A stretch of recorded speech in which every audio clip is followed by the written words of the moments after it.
Welcome back to another episode dealing with my shenanigans. Hey, y'all. Welcome to We Have Some Notes. I am your host, Chantel Chavon. I'm feeling real silly right now because I feel disillusioned by all this snow. By all this snow.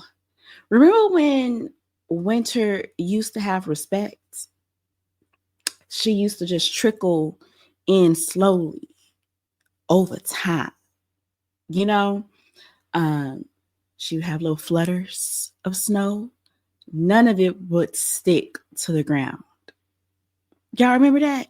And it'd be real pretty. You can go get some hot cocoa and look out your window and think, oh, that's nice. That's pleasant. You know what I mean? Not no more. Now she just comes in like a wrecking ball. Full on snowstorm. Early December. We not used to seeing her until January. It's early December. You can't walk outside in no hoodie or no sweater, no sweatshirt. It's coat, jacket, long john weather. The snow is stuck. We are snowed in. Not flued in, snowed in. I'm upset. I canceled everything. Everything. Hate the snow. How was y'all's Thanksgiving too? You just coming off of Thanksgiving break. If you had a break, child, the way stuff is set up nowadays. Listen, let me tell y'all something. This is a note for my family specifically. Next year, y'all can make some reservations because we're going to a restaurant. Yeah. The way my family came in my house, ate all my food, didn't leave me no leftover macaroni and cheese, amongst other things, and then didn't put nan dish in the dishwasher, fork, spoon, plate, nothing to help me clean up after I was on my feet at 4 o'clock in the morning cooking from scratch. And then they left.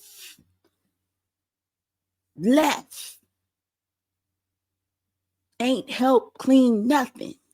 Left. I don't know who raised you. But we will be at somebody's restaurant next year. You've been given your notes.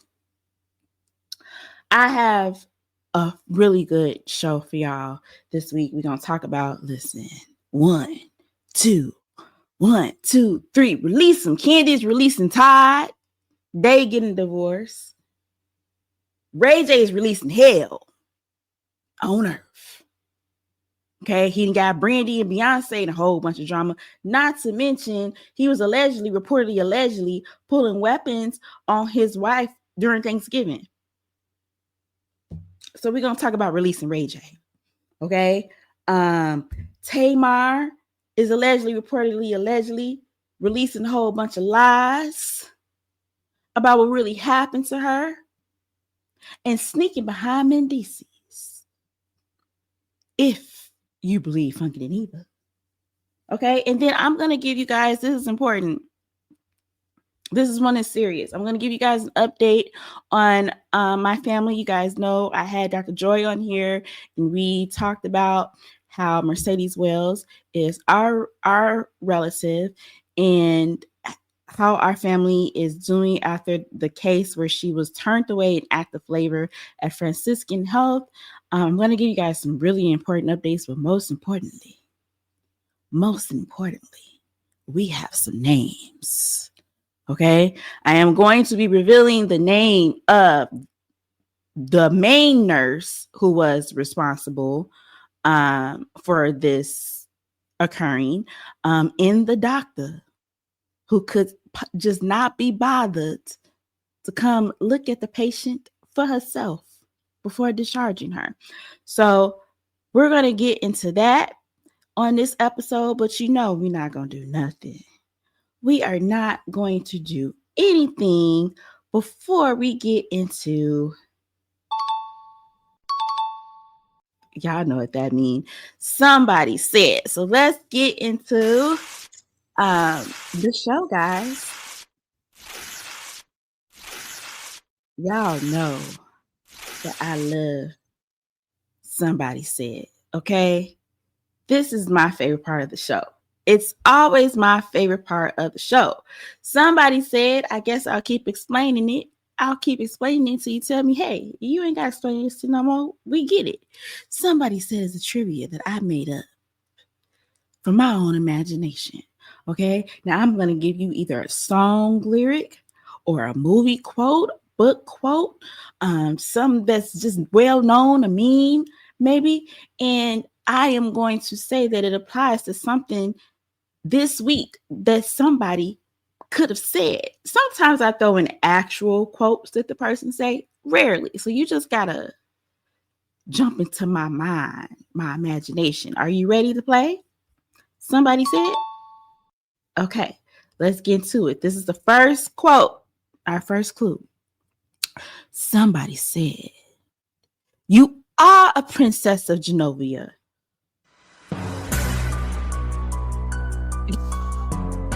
Of Genovia. Me? I can't be a princess of Genovia, but you are a princess of Genovia. Who said it? Do y'all know who said it? Okay, if you said Brownwind Golden Vance, you would be correct. Now, Brownwind is the daughter of one Courtney B. Vance and Angela Bassett. Okay. Is it Bassett or Bassett? I feel like making it a little bit more fancy. Angela Bassett, y'all. This is their baby, and she was so cute, so precious. She made her debut at Les Belles Debutantes. Okay. This is a really high class, prestigious, fancy debutante ball, and she was there in Paris with her parents. This is said to be the world's most exclusive debutante ball. This happened on November 29th at the Shangri-La Paris Hotel. Okay, she was seen, she's a Harvard student, by the way, wearing a custom Stefan Roland off the shoulder dress, and it was like a long white tulle skirt, gold embroidered accents along the bodice. She shared a special dance with her dad, and her brother, her twin brother Slater, actually is the person who accompanied her, like her date. They called him her cavalier. So she says about the day that, look at it, look at her, she's so pretty. Brownman says that it just feels like you are a princess for one night. It's a beautiful ceremony to allow girls to feel extremely special for one night. And I wanted to be a part of something so beautiful, so spectacular that I probably wouldn't be able to experience again. I know that's right, Brownman. I want to see more Black girls going to the debutante. Okay, making their appearance at the galas, at the debutante balls. But she looked amazing. Did you guys get that one right? Okay. Well, listen, you always got the next one. Are you ready for the next one? Okay. Next one is say my name. Say my name. Who said that? No, it was not Beyonce in this case. Nor was it Beyonce's Beyonce or hers. Who said that? Okay, the correct answer, you know what? Did y'all get that right? I didn't get that right. Okay, the correct answer was Millie Bobby Brown. Now listen, Millie Bobby Brown then got married. Y'all, she is all grown up. She didn't get married, but she may be taking things a little bit too far if you ask me, because she done married this man, and now she gonna try to tell us that we can't call her Millie Bobby Brown no more. She says that her name is just Millie Bonnie Bon Jovi. Bon Jovi. Okay, that's it. Millie Bon. That's her new name. This is gonna be her official name. Let me tell you something, Millie Bobby Brown. Okay, your mama calls you Millie Bobby Brown, and I'm gonna call you Millie Bobby Brown because you know what? That's just what it is. A few things. Ain't your middle name Bobby? So why are you assuming his middle name and last name in place of your own? So you taking up, you know what I mean? You're doing a lot. Then this whole Millie Bon Jovi, what, y'all? Let me look at it. Millie Bonnie Bon Jovi. It don't got a ring to it. Millie Bon simply can't do. It sounds like a cinnamon roll that we would get at the Cinnabon store. I'm gonna give you a few options because I want to be respectful. It feels to me that you're in some type of identity, a thing where you want to shift your identity, if you will. You want to be something new to the world. Hey, I'm giving you some options. Respectfully, I'm not doing Millie Bon. I'm not. I'll allow you to be MBB. Okay? MBB works because it's the same as your new name with Bon Jovi. Listen, Bonnie Bon Jovi, MBB. Millie Bobby Brown, MBB. MBB got a nice ring to it. We can call you MBB. We can get down with that. Okay? Hey, 11 always works. 11 is that girl. L is that girl. Okay? 11, L, MBB, or Millie Bobby Brown. Those are 4 options. That pick one of those. All right? Working out. What's next? Are y'all ready for the next one? Also, don't ever be so quick to take some other man's whole name, middle name, and everything instead of your own. I keep trying to tell y'all, men are embarrassing. Husbands, too. All right. Are y'all ready? Here is the next clue. Somebody said, I can be your bodyguard. Who said that? Again, no, it was not Beyonce. I must really be in my Beyonce bag when I was making it. I can be your bodyguard. Who said that? Who said that? Do you guys know who it was? No. Okay. The correct answer is Ariana Grande and Cynthia Erivo.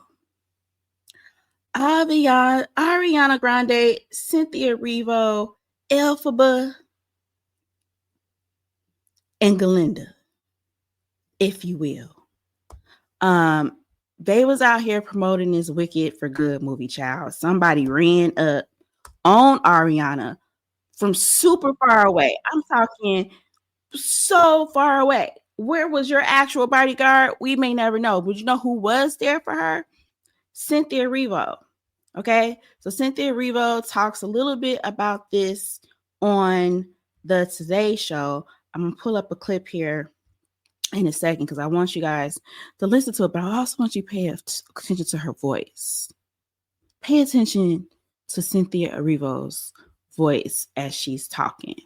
Okay. Of that. I mean, the other day in Singapore, unfortunately, and it's scary too, a fan who just got a little overzealous to be nice about it. And look, this is full mama bear, Cynthia. Little you just getting in there being like, don't you touch? I mean, that's just pure instinct, I guess. I was really thinking, I just wanted to make sure my friend was safe. I'm sure he didn't mean us harm, but you never know with those things, and I wanted to make sure that she was okay. Yeah. That was my first instinct. John M. Chu was here. Here's the thing. I think that was beautiful. I love that Cynthia feels the need to protect Galinda, child, and be there for her. Listen. I know that y'all are trying to gaslight the people, okay, to not be able to talk about the very obvious. But it's very obvious here that the wicked cast is getting withered, exhausted, used up, if you will. This is her voice. Her voice is gone. Ariana Grande's voice is always gone. Now even the lady interviewing her voice is gone. It's a transference of energy happening, okay? Everybody needs a nap. Everybody involved in the making of this movie, but especially Elphaba, Glinda, Ariana, and Cynthia. All four of y'all must sit down and rest. It is time. I'm going to talk to y'all more about Wicked for Good later in the show, but I'm just going to get back into somebody said before we go too deep on the other side, child. Are y'all ready for y'all next clue? Trying to make me feel like I can't talk, state the obvious. Okay, somebody said, not on my watch, ho. Who said that?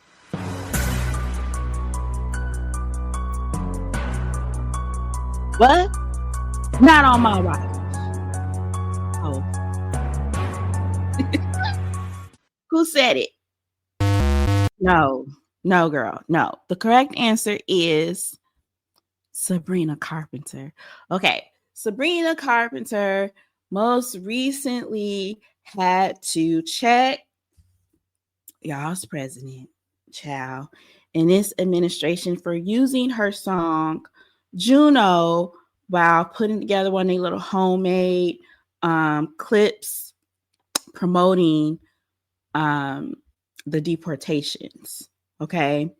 So of course they've got this video and they're handcuffing people, arresting them, tearing them from their families, and they think this is fun and games. This is all a joke to them. Ha ha ha ha. Being inhumane is so funny. And in the background, they are playing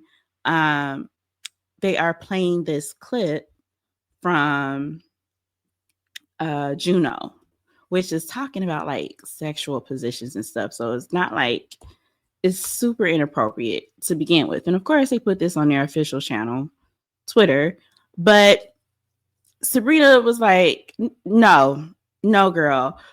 She put out a statement and said, this video is evil and disgusting, and do not ever involve me or my music to benefit your inhumane agenda. Period. Not on my watch, ho. Not on my watch. Similar to Rihanna, who told them don't put her music during his campaign rally. What was another one? I think Beyonce has sent him a cease and desist. Olivia Rodrigo. Like, it's been a few artists. Why can't they go get music from Kid Rock or somebody? Like, they ain't got nobody over there musically inclined.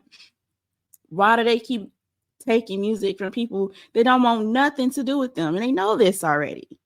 They know. Okay. You guys have one more shot. Just one more chance at getting somebody said right. Are you ready? You got to stay on your feet. Are you ready? Good. Okay. Last one. Somebody said, God ain't forget about me. Who said that? Direct quote. I ain't even making this up. God ain't forget about me. Y'all know who said it? It's a big artist. When you guys clues here.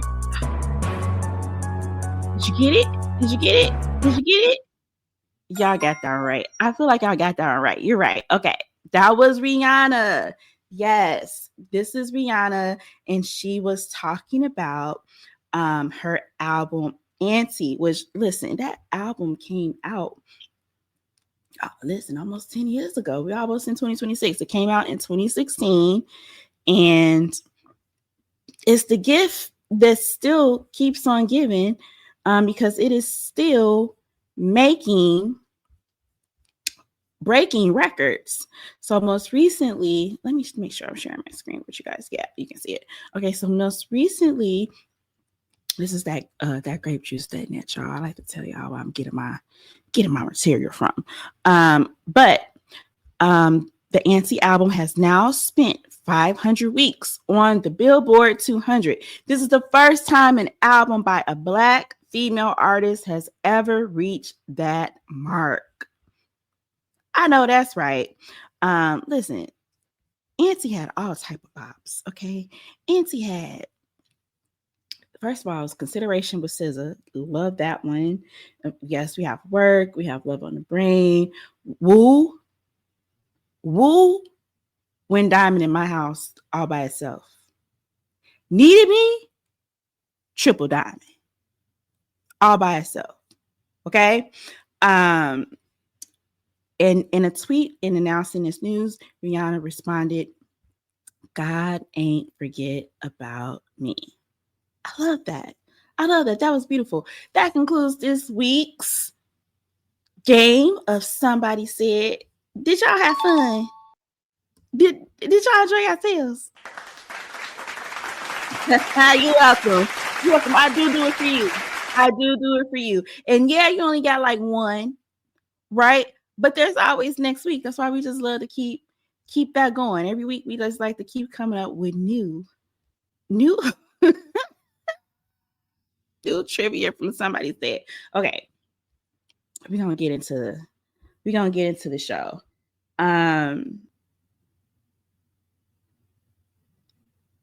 All right, let's get into some screen notes.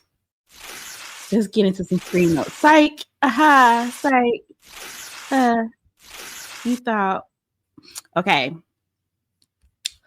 I saw right before the holidays a few movies. I think I'm only going to talk about one though, because we need to visit in more detail what's going on with Wicked. First of all, I want to be clear. This is Wicked for good. It's over, hopefully. I didn't enjoy it. I did not enjoy this movie. Like, no, I didn't enjoy it. Hold on. I don't want to play the music, but I want y'all to be able to see the trailer. So listen, I have a few notes for Wicked, for good. Mainly this. I lost the plot, and I'm gonna be very honest with you. I fell asleep. I did. So I'm about to give away some spoilers because I don't know how to talk about this without spoiling some things for y'all. You can fast forward to the next one if you don't want the spoilers. Okay. Between the two leads of this movie just withering away before our eyes, right? Because we're not supposed to talk about it, but it must be talked about. Between Elphaba and Galinda, Cynthia Erivo and Ariana Grande, all four of them just withering away. The movie can be called Withered instead of Wicked. Withering away before our eyes. This cannot be an enjoyable experience because the actors are not just supposed to be dissipating in the air just because you're promoting the movie. Huh? It don't make the best of sense. I'm concerned. So that's already got me like, what's the reason? Then in the movie, y'all got the ultimate battle not being between Elphaba and Mirabelle, which y'all set up in the first movie. Mirabelle is the one calling all the shots. She's the big evil puppeteer. She's the one that actually has all the magic. So why in the strongest magic? So why would there not be a really big epic face-off battle between her and Elphaba? Or did it happen when I fell asleep? I'm told that it never happened. Another issue, this really, Scarecrow and Tin Man, personally for me, those actors needed to switch. Because the Tin Man had the Scarecrow's physicality to me, and the Scarecrow had the Tin Man's physicality. On top of that, they both had issues of the heart. Scarecrow never really had an issue of the brain. Both of their issues were with love, being in a love triangle. The Carolee Lion was just a punk ass bitch. He wasn't necessarily Carolee. Because who crying about being let go of out of a cage? Nobody. You couldn't do nothing better than that. Y'all only let us show Dorothy like she was a first player shooter. What kind of direction is this? Okay. It was a lot going on, but none of it made good sense to me. Then the sister was set tripping. Y'all barely cried a tear when she died. Glinda was a Karen through and through. Glinda was a Karen. There was no redemption arc. Glinda was a Karen. It's like we just accepted that she was a Karen because she had on a pink bubble dress. What the hell's going on? Then on top of that, the music wasn't hidden. None of them songs are memorable. Ain't nobody going around singing the song from Wicked for Good, The Way We Were, Wicked.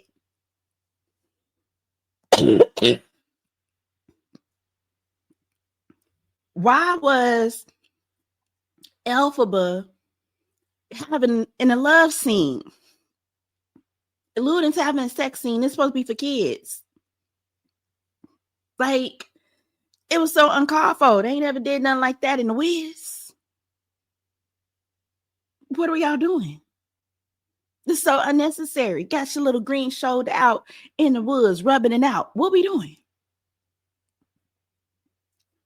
Listen, I give it 1 star, and that star for the costumes. That's it. That's it. And now there is over. Oh, not to mention, this really pissed me off. What do you mean the wizard is Elphaba's daddy? What? Now y'all just making stuff up. And before y'all even come, I mean, you can say what you want to say in the comments. We can have a conversation. I get that this was taken from the book. I get it. It's not taken from the book. It's taken from the play, for which I have not seen. I really wanted to see it. But this needed to be adapted to make sense on the big screen. Because it does not make sense on the big screen. And it's rushed. It just simply does not follow the format from film to me. 1 star. 1 star. But now that it's over, I beg you, wrap this up. Y'all should not be sweeping no awards. Absolutely not. Y'all might get 1 or 2 for costumes, so I'm sure you'll be making your appearances. But listen, that means after what? February, March 2026, we ain't got to see none of y'all no more together. And I think that's necessary because y'all need to rest and we need a break. It's not working. It's not pulling the best from you. You need a nap. Ariana talking about some she going on tour. Not in this state. if not in this condition, you need to rest. Okay. Another, moving on. We're gonna move on from that. But now a show that I am thrilled about, excited about, can't get enough of. Friend, Stranger Things did what it needed to do. Stranger Things season 5. Let me see if I can play more of the trailer for you.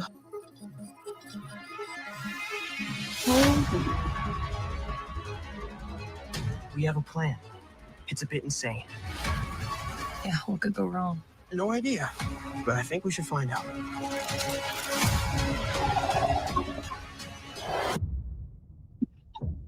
Everyone in? So good. I want to see Vecna's heart on a platter. Okay.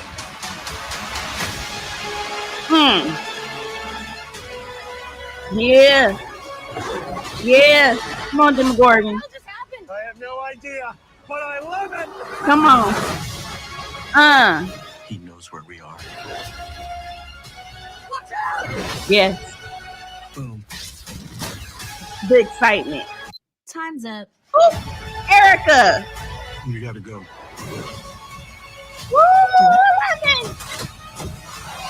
Oh my God! It's not gonna work. It's not gonna work. We're not gonna make it. Listen, Stranger Things season 5. It's all there. It's all there. Okay. The gang is back, y'all. The gang is back. We got Dustin, we got Will, we got Mike, we got Lucas, we got 11. You know, Max is still sleeping for the most part, but she's there. And of course, we got my girl Erica. All right. This has got to be the most thrilling. So they released 4 episodes for Thanksgiving. Okay, that was volume 1. Then your next drop is gonna be Christmas. It's crazy. I don't know how many episodes we get for Christmas. Then a final situation is gonna be on New Year's. And so this next drop, we're about to get a bunch of Henry / Vecna's backstory, I believe. I believe. I guess by the time we get to the end of this, we'll have more information on his story, like his origin. And there's a play, I take it. There is a London play, and there's a New York run of this play. The storylines are different if you've seen the plays in one region or another. So go on YouTube and look up like people that are recapping the play if you're not able to go to the play. But yeah, when this starts rolling out, I'm gonna give y'all time before I start giving y'all spoilers, but we're gonna get into it. We're gonna get into it because I am here for everything they are doing with Stranger Things. I'm here for the Rainbow Bright mentions. I'm here for the Poltergeist references. I'm here for the Freddy references. I'm here for the Wrinkle in Time. I'm here for all of it, okay? MBB. Hey, 11 is that girl. Why don't you just let us call you 11?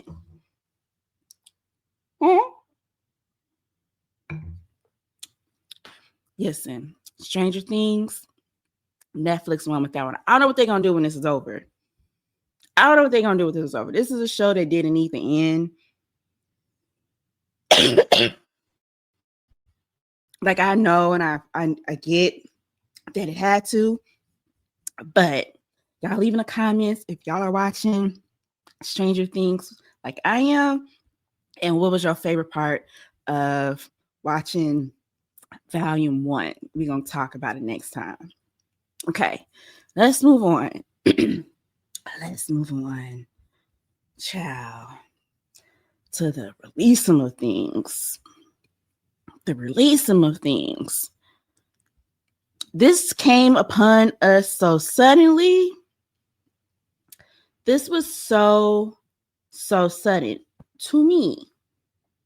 I didn't see it coming necessarily. Like, I'm not surprised. I guess I was just not anticipating it happening. So I'll talk about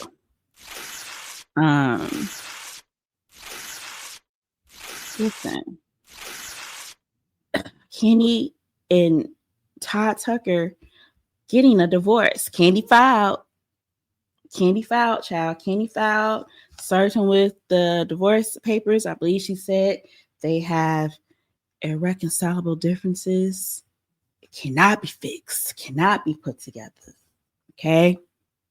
Can't do it. Gas to release them. 1, 2, 1, 2, 3. Release them.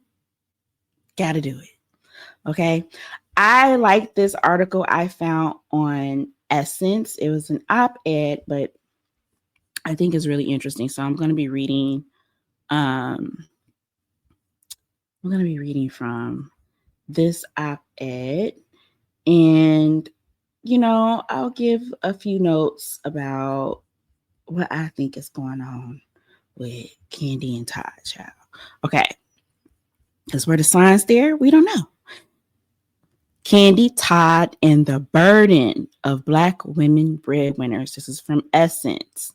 Okay. From established queer women to rising stars, ambitious women often encounter resistance and mixed signals from the ones they love.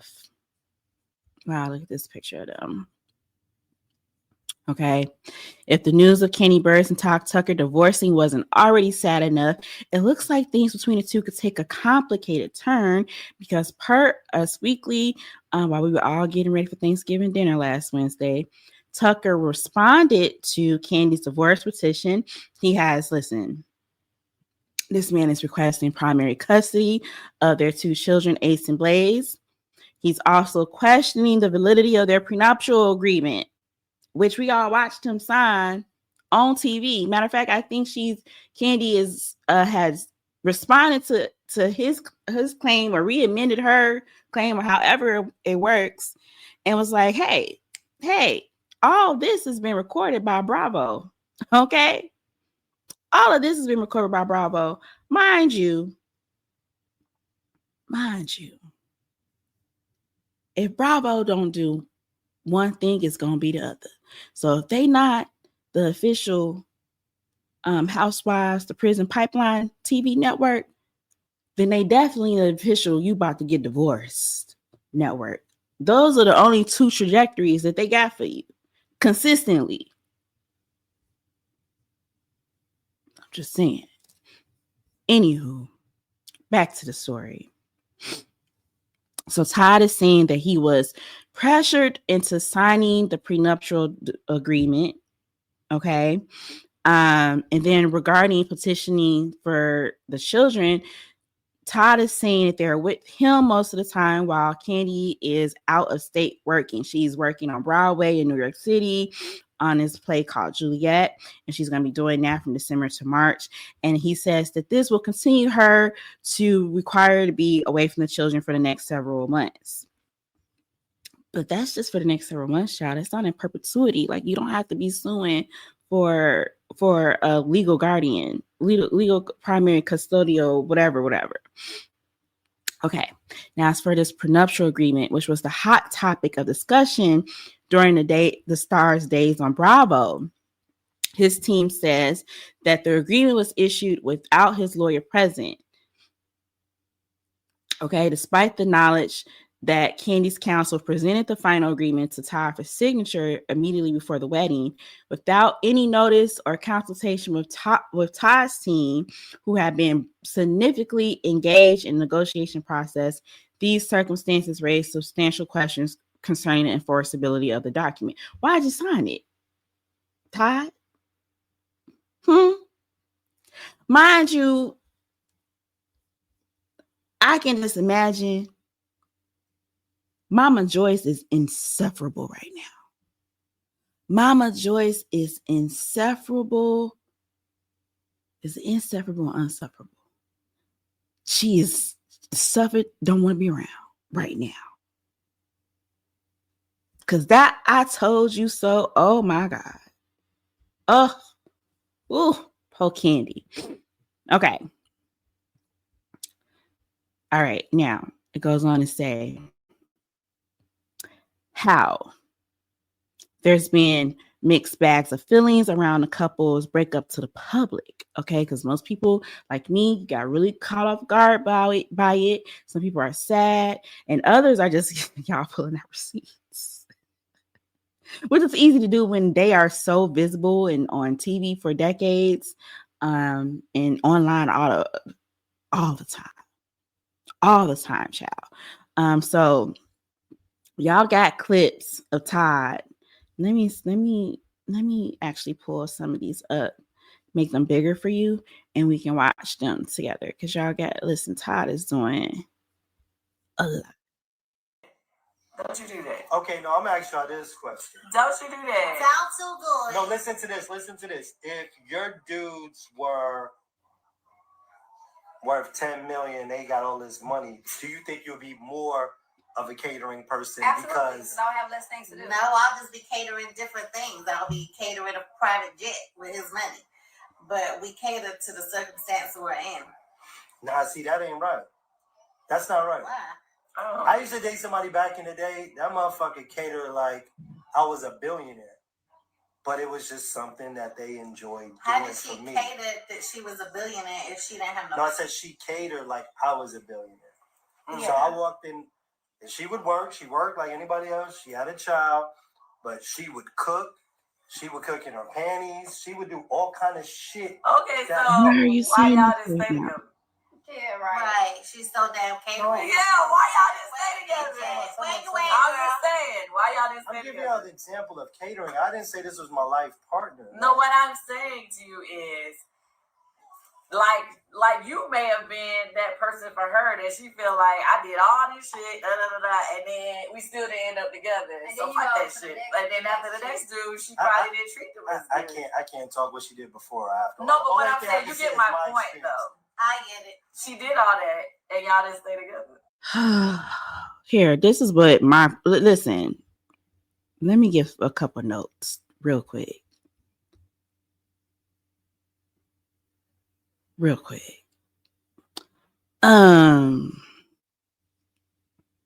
Men used to be farmers. Men, they used to grow things with their hands. Put the seeds in the earth, dig into the earth, grow things that nurtured everybody. Or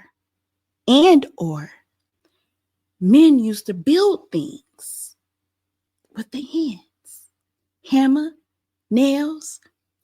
I built you a house, custom built house. This is the problem. He should be somewhere building or growing. And he is in there gossiping with the homegirls while Kandi is getting glam. Do you know how annoyed I would be?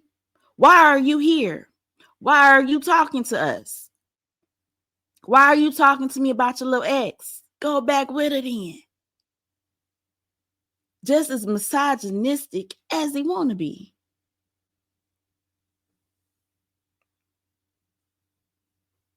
You see, it don't take much to trigger me. Them red flags go up immediately. Let me go back to the article, child. All right. Then there's another video. I'm not going to play this one, I don't think. But this one is just him, again, gossiping with the girls in the glam room. Is this even the same day? This might even be a different day. This is what she was in there doing. He's gossiping about the girls and them not putting in that work to deserve to get tennis bracelets as gifts from a so-called friend. Listen, was Bleacher Report, ESPN on strike? I cannot stand when men do that. All in girls' business. Go grow something. Build something. We ain't never in the barbershop posted. Look how posted he is in the glam room during working business hours. We ain't never in the beauty shop. I mean, in the barber shop doing this to y'all. Y'all can say a lot about women, but we ain't never in there doing this to y'all. Can we have our own spaces, please? In a clip surfacing specifically on TikTok, Todd is sharing his viewpoints regarding how women should show up for men. His belief is that just as some women see themselves as the prize, hell, he sees himself the same way. Who wrote this article? Who wrote this? Victoria. Nah, I can't say your last name. You a Margie? I like you. She said he thinks he's the prize as well. And he do. And do. If her single friends wanted to be taken seriously to him, they needed to cater to prospective male partners. It didn't matter what they had going on. It all sounded like banter on camera, but he was serious. So she goes on to question how this actually can work in a marriage and actually be successful in a marriage. Okay. Now this is the part that she brought up that I was like, listen.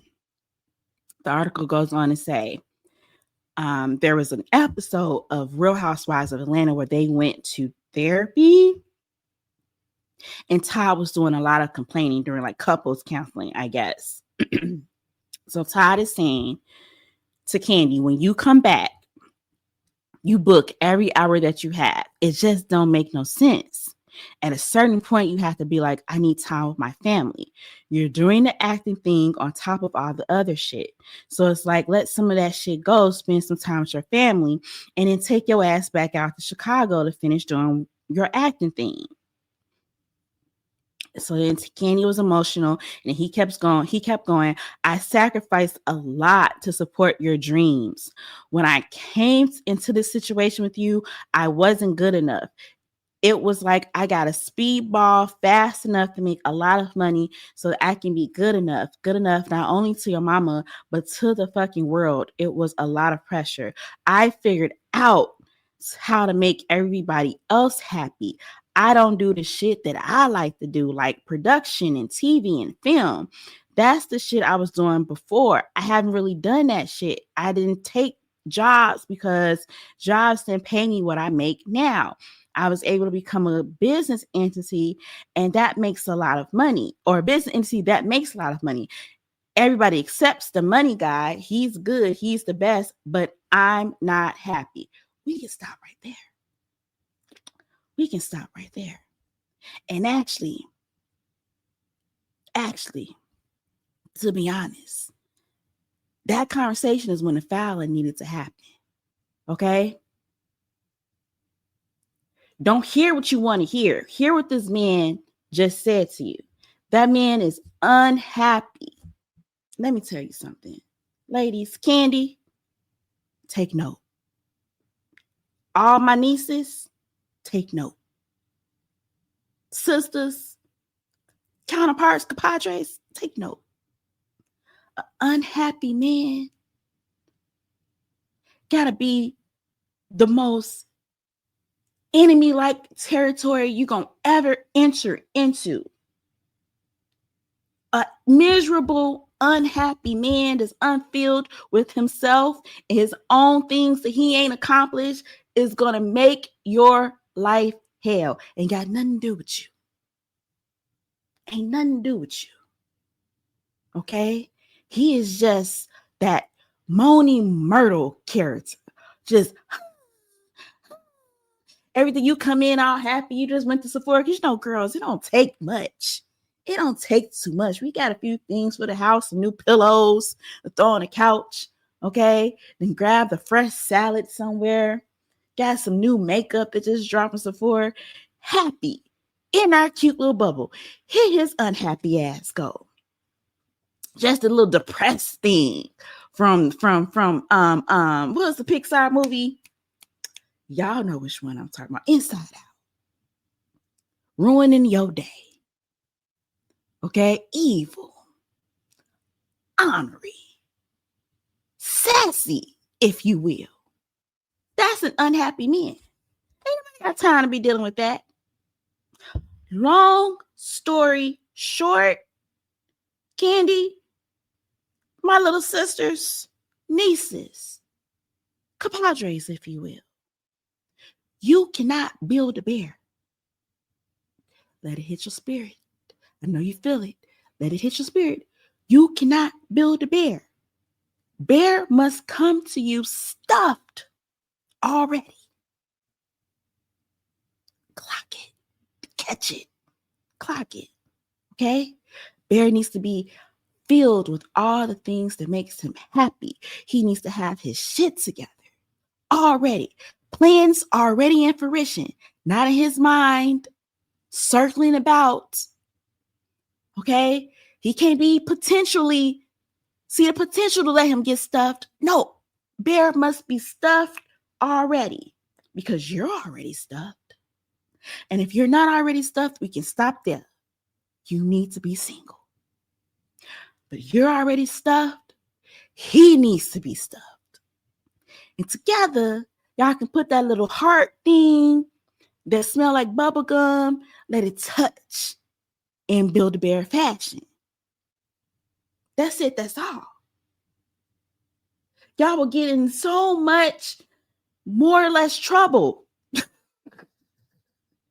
if you stop trying to build the bear. And you know how the bear, you can make them have a profession or something. Bear needs to be a grower. Bear needs to be building something, growing something, have something of his own outside of you. Okay? I hope that hit y'all spirit the way it should have, because I felt I sent the message. Right, Milo? My cat got up. She felt it. She was like, yes, Ma. That was a word. Now there's one more thing about this story that was crazy. It's one more thing. Hold on, Milo. Please don't come up here. Okay? I love you though. Listen, because she get the pressing buttons and everything will be hung up. And that's going to be the end of the episode. Now, there's something about, I saw this article. It said that Todd allegedly, may have been in these streets, laying it low. Are you going to come say hi to everybody? And spreading it wide. Says that this is People. Kandi Burruss discovered that Todd Tucker was talking to other women behind her back before the split. And she had no idea. Which actually clocks when we tap into his unhappiness. Because when unhappy men, do you know that don't be wandering around, laying in the low and spreading wide? Again, it don't have nothing to do with you. But these men, they are just not okay.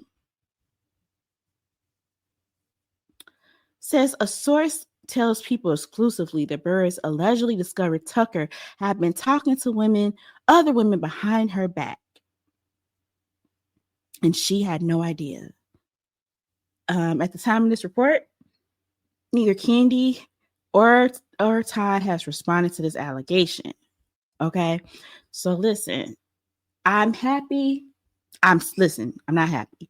I'm not happy that this is happening, but I'm happy that Kandi has the resources and the support, because a lot of times women get stuck in these situations. So I'm happy that she has the support to move on. Todd strikes me as a person that is going to listen. He is going to pull this out and make this most egregious, long, obnoxiously difficult divorce that doesn't need to happen, because we saw you sign those papers on the Housewife to Prison Pipeline Network. We saw it. We seen it. All right, let's move on. Next story is listen, this person is just as egregious. I can't even get my words out. Who, child? Ray J must be stopped. Who gonna stop him? I don't know. But it's gotta happen.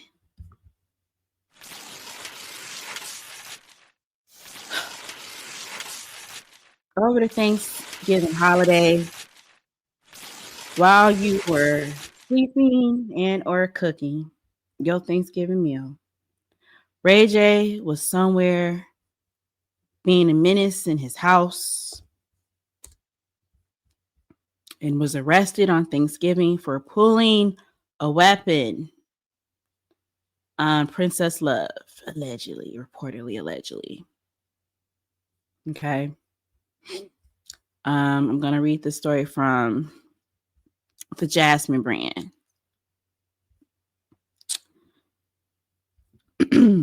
Lord have mercy. Give me strength. Okay. Says Ray J was arrested on Thanksgiving after allegedly pulling a gun on Princess Love and others. Now, they were just into something. I don't remember what they were just into, but it was pretty recent. But as far as this story, Ray J is spending his Thanksgiving behind bars. TMZ has confirmed that the One Wish artist was the person arrested when police were called around 4 a.m. to a residence in California for a possible domestic violence incident, as reportedly. Ray J appeared to load a handgun during a live stream this morning and threatened to kill a man. His estranged wife, Princess Love, also claimed that he pointed the firearm at her and their children. Are you crazy? Are you insane? Are you nuts? Are you mad? I'm going to pull up a video because the video, we can watch it together. Video pretty much says it all. I got it for you guys. Okay, here's the video. Lord have mercy. Let's listen to what Ray J was talking about. World, bro. Now I got my kids in here with me. Like, I'm not, like, ain't nobody taking my kids away from me on Thanksgiving, bro. On the down. They in my house. They making threats to me. What's up? What you trying to do? Take my kids? You take my kids. Okay, take your kids. Watch how they cry. So for the people that are listening to us and not watching, the person that he's now talking to is Princess Love. She just entered the room and he's like, what are you trying to do? Take my kids, take your kids. And she walked behind him to go into another space.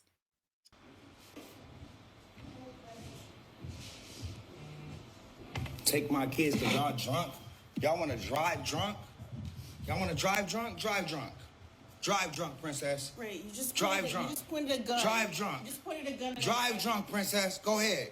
You want to take my kids? You and your drunk cousin? Because y'all drunk as and y'all alcoholics? Take my kids then. Go ahead. Who's going to drive? Tony, he's been drinking too. I'm not driving. Who's been driving? Everybody? I didn't point nothing at y'all. You pointed a gun at us. I didn't point nothing at y'all. You pointed a gun at us. Yeah, whatever. So Princess, let's look at her. Princess Love right now, while this argument is taking place, she is holding, I think this is her daughter. So she's holding her baby in her arms. The baby got the pajamas on. So again, I believe this happened in the wee hours of the night, maybe 3-4 o'clock in the morning. Princess looks allegedly, just battered. Look at her. You can tell she's visibly upset, crying, flustered. As a woman, if you ever have had a friend or a family member, or you yourself has gone, look at Milo, you yourself as she wants to look to, you yourself have experiences, you know exactly what this moment is. Like, you are drained, you are tired, and you're just trying to get away. And that's what Princess, hi baby, you cannot get on laptop, okay? No. So and she's saying repeatedly, "You pulled a gun on us. You pulled a gun on us. You put a gun on us." You pointed a gun at us. Why are you waking my daughter up? You pointed a gun at us. Why did you just wake my daughter up? Why did you just wake my daughter up? All I wanted to do was have a good Thanksgiving. Why did you wake my daughter up? Ray. Because you're selfish. You're drunk. You're a woman abuser. You're delusional. I'm a woman. That's what drunk people say. Like, you're taking my daughter? Grow the f up. All right, seriously. Cool. You're not taking. So she says, "You're a woman abuser. You're a woman abuser." He goes, "Oh, I'm a woman abuser. That's just what drunk people say." No, it's not. That's not a thing that just drunk people say. Drunk people say stuff like, "You know, Willie, your fat ass really is fat." That's something that drunk people say. You know what I mean? Or, you know, "Willie, I really wished I had fucked your daddy instead of you." That's the mean type of fucked up shit drunk people say when they drunk. Not "you're a woman abuser." It's very specific. As a matter of fact, that's usually not the direction that drunk people go. Okay. My son. Ray, like, I know you take my son. Hey, don't touch him. Hold on, bro. I swear to God, I'll shoot the fuck out of you. Y'all get out of my house. Shoot you right now. Shoot you right now. I shoot you right now. Take my son. No. I hate you on the fucking head, bro. Hey, you go get the family. Get the fuck out of here. You in my house. Hey. Bro, stop. I'll kill you. Stop. I'll kill you, bro. Stop. Okay. I know you will. But stop. I'm trying to help you out. All right, cool. Good? Yep. Literally, they're popping pull up right now. Let's chill. Cool. All right, cool. Literally. So they're off screen right now. Like the camera or phone or whatever the device was is not showing anybody. So we can just only hear the altercation. So it seems like maybe there's a male relative or friend that came into the room. Ray just completely spazzed out and says, "You know, I will shoot you." And the guy, listen, this is what I think is happening. I feel like the guy's subduing Ray J at this point because he's like, calm down. And then Ray J's like, I will. And you hear a little tussle. So my imagination is guy got Ray J in a little hit, like a little hit. Calm down. Okay, I will. That's just how I got him in a headlock, child. Shh, be still. And yeah, you can clearly hear Ray J repeatedly tell this man, "I will shoot you." It's so clear. All right, let go.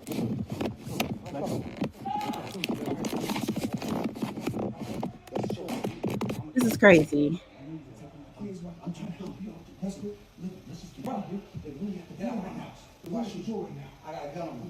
He says, "I got a gun on me." I don't want to. I would never do that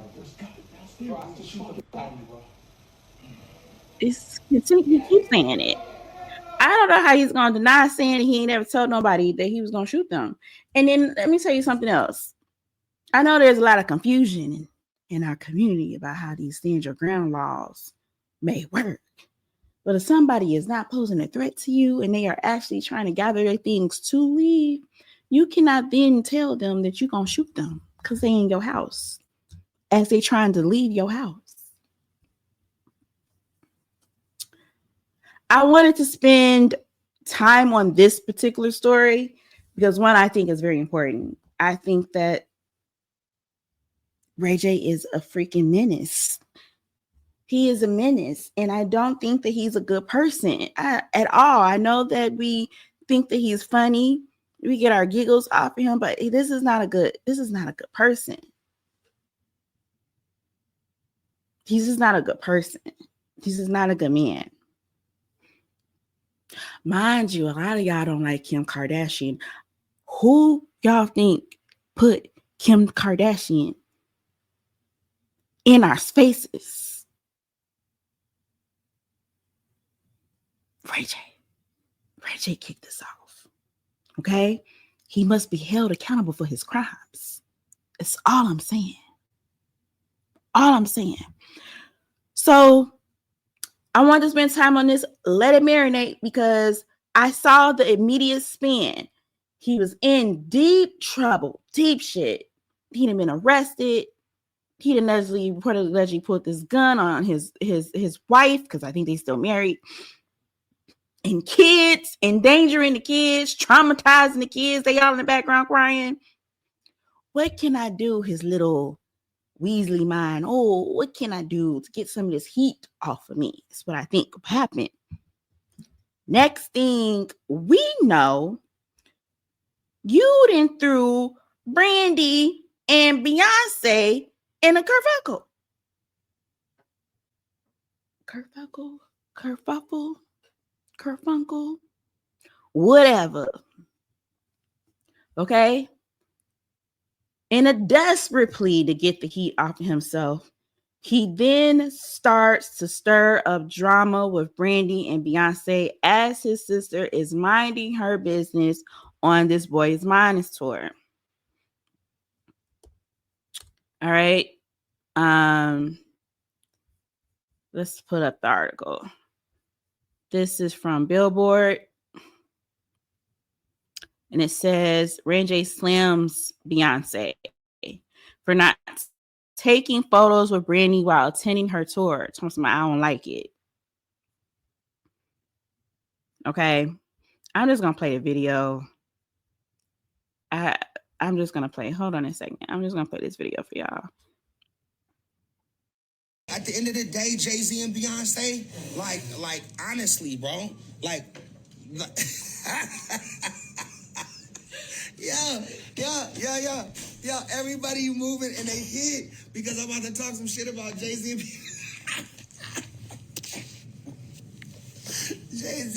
Beyonce. Everybody ran into the other room. They like, Ray J crashed it out.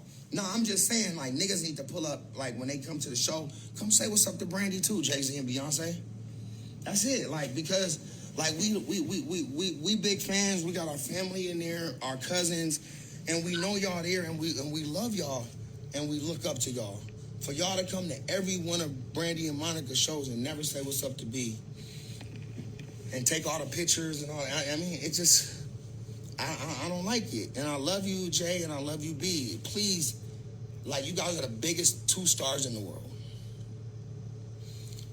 So we know you there. Just, you know, y'all walk by Brandy room, just pull up, say, what's up, B? Have a good show. I mean, she don't care. She never told me about this, and I am crashing out on this one. This is crazy. But as a brother and a fan of Jay-Z and Beyonce, like, we want to take some pictures with y'all too, and we want to say hi, and we want to be inspired by the inspirational words that you guys are going to give us. Jay-Z and Beyonce, please, and I know Brandy and Ryan are going to hate this, but please pull up and say what's up to B. And if y'all there, this y'all 6th or 7th time being at the Brandy Monica tour, or the Monica Brandy tour. Y'all ain't said what's up to B at all. I just don't think that that's okay. I love you guys. You know? Come on, Jay. Come on, B. Let's do the right thing, all right? I love you. Y'all. I'm so mad at Ray J. First of all, when it comes to this situation, a few scenarios come to my mind. The most immediate one was, Ray J, they talk. They just not talking to you. That was my first immediate reaction. Now, things have changed, but my first immediate reaction was Brandy and Beyonce most definitely have spoken to each other. They just ain't want to see you. Want you around, dapping them up all in their face and in their space. You the problem. Yeah. Brandy has talked to Beyonce. She just ain't told you. That was my first immediate thought, because I just really didn't think of a scenario where, you know, Beyonce in the boys' mind aesthetic, you know, the men's wear, black and white menswear, would go to a tour headlined by Brandy and not speak to Brandy. Then my feelings got hurt. I was like, dang, they might not like each other. You know, they might really not like each other. And it's okay for people. I mean, it is okay for people to not like each other, but I just want to live in this bubble where everybody that I like each other. No? But that might not be the case because right after Ray J made that statement, something weird took place with Brandy's Instagram account. And I'm going to show you. Okay.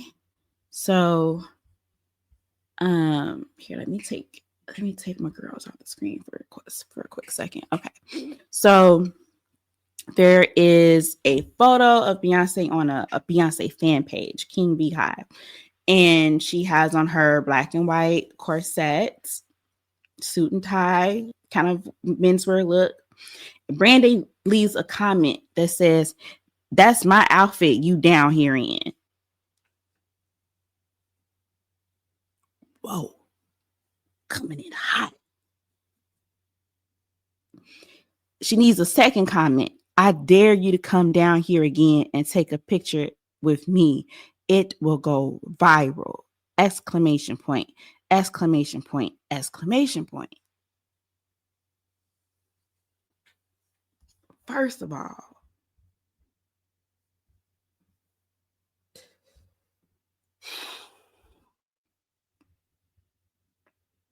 now my head is spinning. Because, again, I would like to default to scenario A. Ray J is a menace. Is Ray J down there typing this on her phone, then guessed her password, and is typing this up himself on her phone? Because, hey, that scenario can still stand. Okay? But to and however, I have been a fan long enough to know. Some of my younger internet nieces won't know this, but there was a time when Brandy used to go off on folks online a lot. And I'm talking about everybody. Everybody got it. If you was too slick in her comments, your team, word got back to her team that your team was talking mean, Brandy would hop on. It was very Kanye-like. It was very in alignment with these two comments that were made on this page. Now, for what it's worth, Brandy did come out. Her team came out and said that her Instagram account was hacked. It was previously compromised as of early morning Tuesday, December 2nd. At this time, all access has been fully restored. Brandy looks forward to seeing everybody this weekend at the Boys Mind Tour.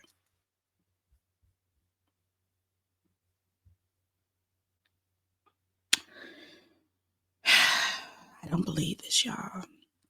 I don't have the answers. I don't know what's going on. Brandy's account being hacked.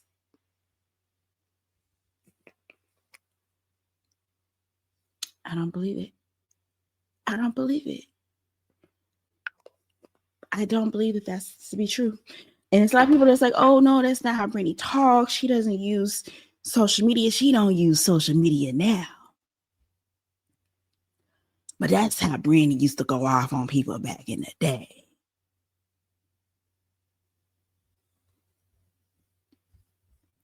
You can look it up yourself. You don't have to take my word for it. It was a lot. It was a lot of times that Brandy will go off on people. Then there's this. Hold on. Because then,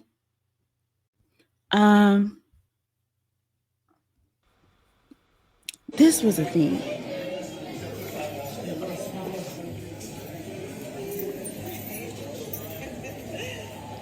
Look close. So this is a video of someone backstage. Beyonce, super clearly visible. She's got the big, puffy, curly afro, blonde, unmissable. You can't miss her. Clearly Beyonce. Unmistakable. Then you can also recognize, if you were a fan or an industry insider, I'm sure you recognize Ty. Her stylist is right there in front of her. Long brown locks. Brandy is walking to the stage. Her mom is right behind her. Right around here is when a normal person would have clocked Beyonce. The most opportune time to say, hey, Brand, good job. Break a leg. Have fun. You look good. Okay, I see you, girl. B, oh my gosh, thank you so much for coming. Okay, we'll talk later. But no pleasantries that we can see. Exchanged. I'm not going to keep you. That hurt my little heart.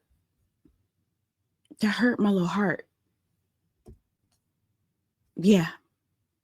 So it just might be the case that my two faves do not like each other.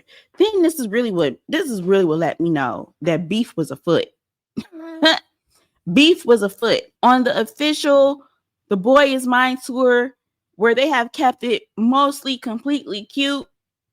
It's been a beautiful like collection of them capturing the experiences of the tour and celebrating what it means culturally, and with all the artists and the people that were guest starring on the stage. And yeah, this post right here says, no pictures, no stamps of approval, no validation needed. They don't like each other, y'all.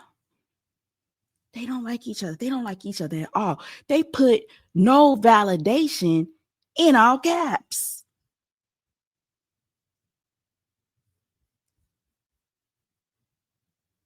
Beef is in the air. That was for why?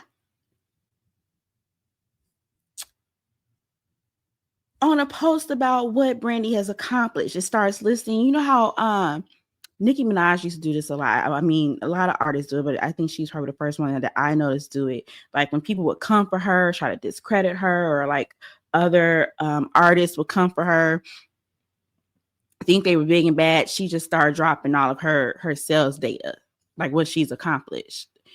And so this is what this reads like to me, because it's talking about everything Brandy's done since she was 15 and how she's, broke so many barriers, and what she's done musically, what she's done culturally, what she's done across mediums, movies, and beauty and fashion and all this other stuff.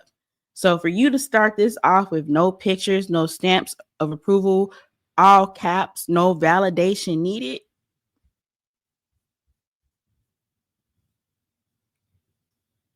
they don't like each other. And I'm processing that.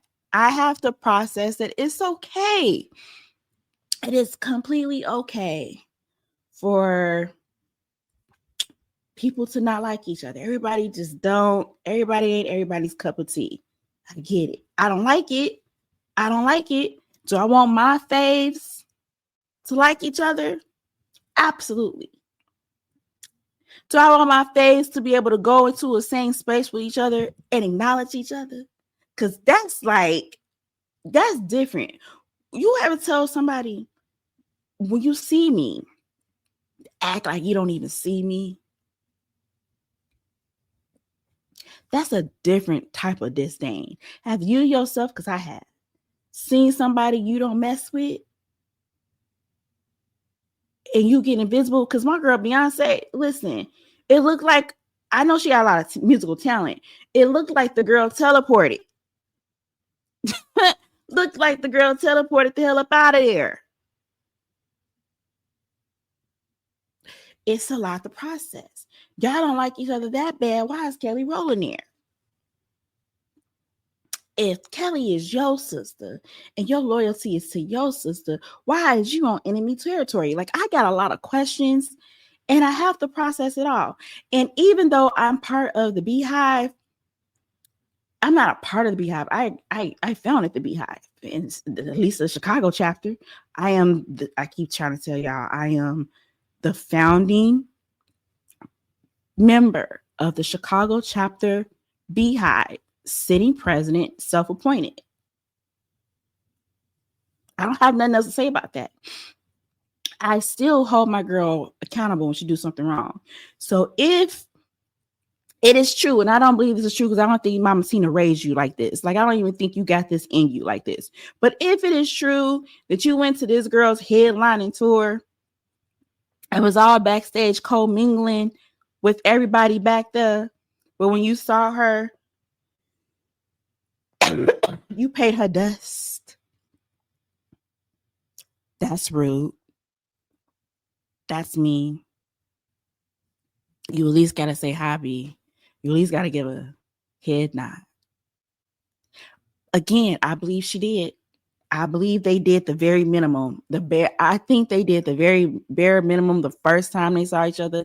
And that means each subsequent time I see you, I ain't got to say nothing else to you because we don't mess with each other like that. I think that's where it's at. And or I'm still hoping, because I don't want to move too far away from Ray J. He's on the outs. He is on the outs. He is on the outs. And we need to release him. 1, 2, 1, 2, 3. Release him. Okay? Ray J's got to go. He needs to be on timeout. He's a menace to society. And I wouldn't be over here conflicted at all if it wasn't for him bringing this to my attention. Must be stopped. Let's move on. This is my last big story I think I got. This one is, oh God, I just looked and remembered who it was. I have remembered who it was. Let me get it set up, but I wanted to play you guys this video from Funky Geneva, who has gotten into it with Tamar Braxton. Lord have mercy. Have y'all been catching up with this story? Have y'all seen this mess?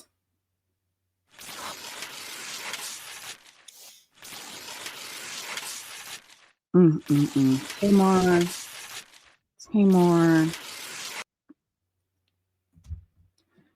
I don't even know if I got the strength. Give me strength. Tamar has been accused of cheating by Funky Geneva. Accused of cheating for real with Mendeecees.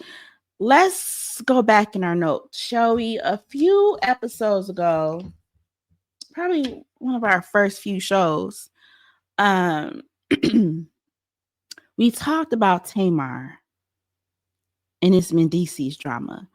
Let's go back. Tamar was going to be dropping some kind of album, Heartbreak something or another. I don't think it was a real official album, but it was an EP. Okay? It was an EP.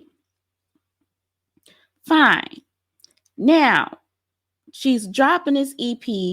I think the next big thing we know is she comes out and she says, y'all, I was asleep. I woke up in a pool of blood. My teeth were knocked out of my face from the roots. My nose is broken. I don't remember nothing. Everybody with a heart sunk. Oh my God, what has happened to her? This is crazy. This is tragic. Somebody find something. Next thing we know, there's footage being shown. We see her and Funky Geneva at a club partying. So people start putting 2 and 2 together. They're like, the last person on the scene was her and Funky Geneva. Way back in the background, we see Mendeecees. We don't even think nothing of it, child. We say, Funky Geneva, you supposed to be her friend. Why weren't you there by her side? Why didn't you help her? Why didn't you make sure she wasn't about, like, whatever? Why people were blaming him? Funky Geneva came back out and said, listen, I don't know nothing about Tamar getting hurt. I was not there with her when this happened. I gave her the number to a dentist. I don't know nothing about nothing. Last thing we knew about this situation was the next following day or so, she dropped a homemade music video movie with her mama and Vince. They showed Funky Deneva in it, Lorelai, and Mendeecees, kissing up on Mendeecees. So now we're all confused because we know that Mendeecees has these cheating allegations from his storyline on Love and Hip Hop. We don't know who the other woman is. You were just beat up, bloodied somewhere. We're trying to figure out what's going on with you. Are you now coming out and saying that Mendeecees and you are the other girl? And are you also saying that this was all not true because this was all part of your album promo? Okay, now you're caught up and confused like the rest of us were. So now this week, Tamar is doing another interview or a interview with Lorelai. And she's saying that she doesn't know why people are so upset with her. Only thing she did was throw a birthday party for a friend. And she doesn't remember anything else that happened. That's her story and she's sticking to it. I'm now about to show you a clip of Funky Deneva responding to Tamar because he takes great offense to, saying that she didn't do nothing wrong but look out for him and throw him a birthday party, essentially, is what she is implying. Okay, so let me make sure you guys can hear the sound and we can listen to a little bit of this show. Like that.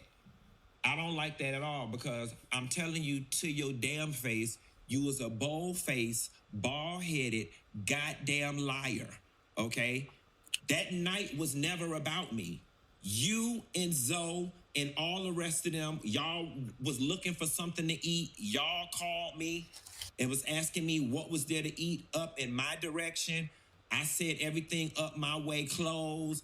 I was like, we could always go to Roof Chris. Y'all said, fuck it, meet me at Roof Chris. I met y'all at Roof Chris, you and Zoe. In comes walking Mendeecees and his homeboy, okay? Now, this is the third time that me and you have been hanging out, and out of nowhere, here comes Mendeecees, okay? Now, you can make of that whatever the hell you want to make of it, okay? I was tired. I wanted to go home. Y'all said we going over here to Sauce in Buckhead. Meet us at Sauce. Okay, I'm gonna fast forward it because this is just simply him now trying to explain how it was just all happenstance, how they all ended up together that evening, and that it wasn't like some planned, I just threw you a birthday party, the way Tamar is claiming to do. But this is where, listen, I was right. And I'm looking at my notes right up in here. Okay. Part of the problem with this whole thing was, Tamar, is that I was never comfortable with the relationship that you and Mendeecees had in front of me, okay? All of that, you at the music video shoot in your booty shorts, sitting on top of him meeting us up at restaurants every time we met up, I was very uncomfortable with it. And if we gonna tell it, let's tell it all. So since you were throwing a party for a friend's birthday party, do y'all want to know why I did not get out the car and go upstairs with Tamar when we got back to her house? Because after her and Mendeecees got through kissing in the back of that goddamn car, I figured they wanted to be up there privately.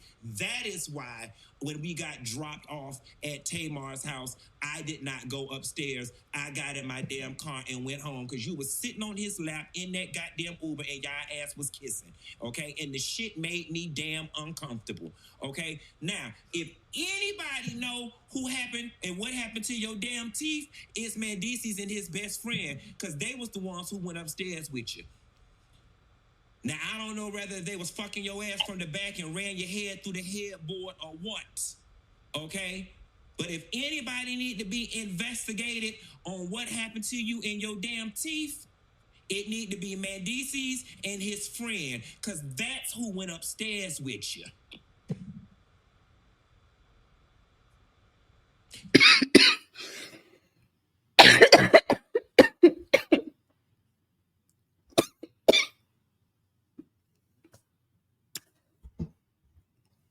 Okay.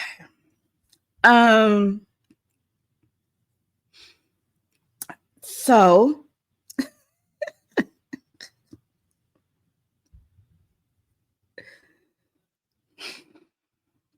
Tamar is now officially, like, all the speculation, all this, oh, well, you know, this was just for the homemade music video movie. No, y'all was really out here. You really are allegedly, reportedly, allegedly, accordingly from Funky Dineva, Mendeecees side chick. You should be ashamed of yourself. You should be ashamed of yourself. Furthermore, it's time to call Olivia Benson. It's time to call Olivia Benson. Funky goes on and he makes some more very valid points about how, you know, she's refusing to have the police be called and refusing to have a report made. And yet she's still saying that something really drastic happened to her.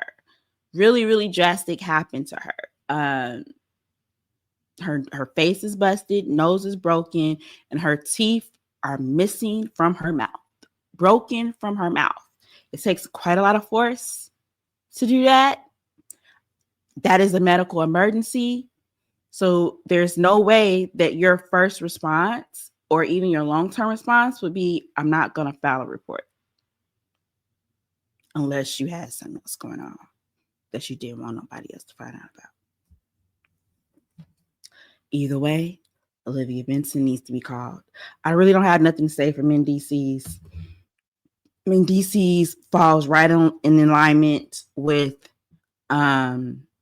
what we talked about earlier with Todd Tucker.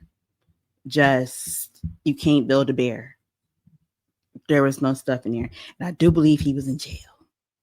I don't know if she got him out of the jail and then tried to marry him, or she was married to him before he went into the jail, or if they not really married at all. I don't know what is really going on with that. I do know he been feeling himself ever since Nicki Minaj said his name on that Sierra song. And I don't know why. I don't know why. This is disgusting. This is despicable. The both of them. And Tamar, I'm going to get back to you. Are you lying about your teeth being injured? Because now we got to question everything. Now that we've called Olivia Benson, we must ascertain all the lies. You were lying about Mendeecees. You were lying about Funky Dineva. Are you lying about the state of which you were in? Because if people have pointedly pointed out, including Mendeecees in that video, you popped up the next day on your live next day or so, and you were fine. Apparently, doing your makeup or whatever. And that's not normal. I told Tamar In a previous note, I'm just going to restate it again. I am not interested in nothing that you have going on. You need to take the same nap that Galinda and Elphaba need to be taking. All of 2026, y'all need to be in hibernation. We don't need to see y'all at all next year. Go somewhere and sit down. We need to forget. And you need to rest. Don't know what's going on, but it's something wrong and you need to rest it.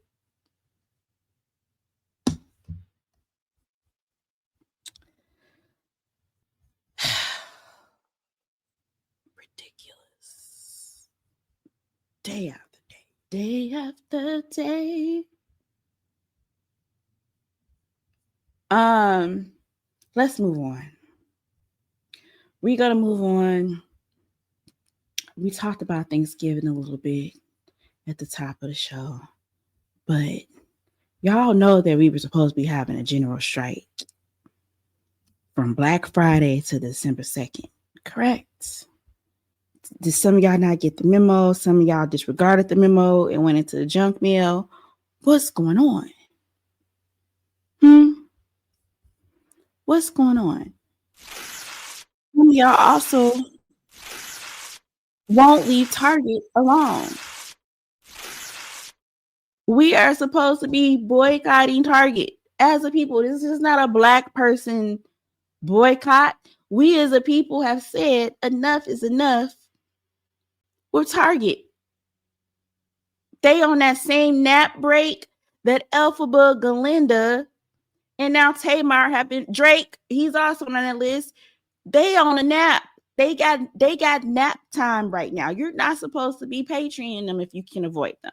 So why was y'all out there in the depths of the middle of the night on Black Friday trying to get a grab bag?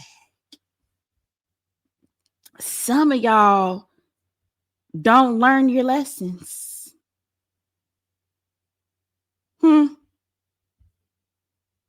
Some of y'all don't learn your lessons.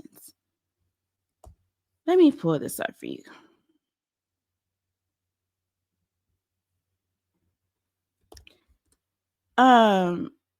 Here's a video of someone who don't believe that fat meat is greasy, took his little self to Target in the middle of the night, and this is what happened to him. Let's listen. 100 people that show up. So it is currently 3:32 a.m. They open up at 6 a.m. and my ass is parked. You're at Target. Okay. Okay, you guys. We're third in line. Congratulations. Line is long. We did not prepare for how cold it is and whatever. We just like no solidarity. I want to fast forward just a little. More prepared. I got 2 blankets, my man's Uggs, mine Uggs, coffee. I brought 2 beanies, gloves. Oh, you went home, sir. Who is this? Sebastian, Regium, Reg.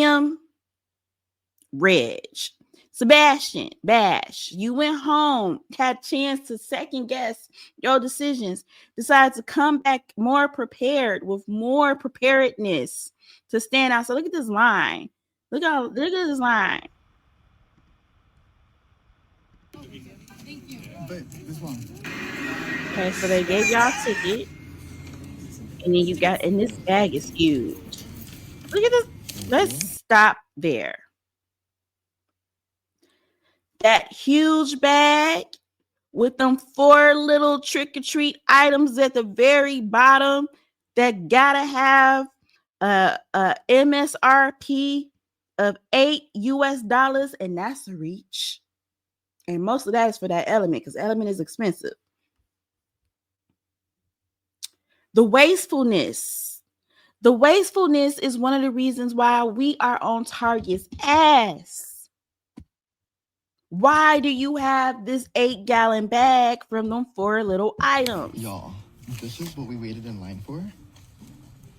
Because they play. I'm pissed. You should be.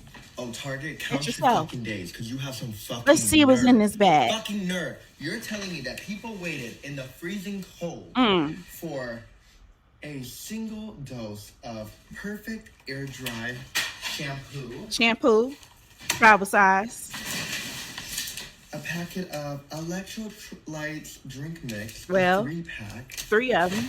That's nice.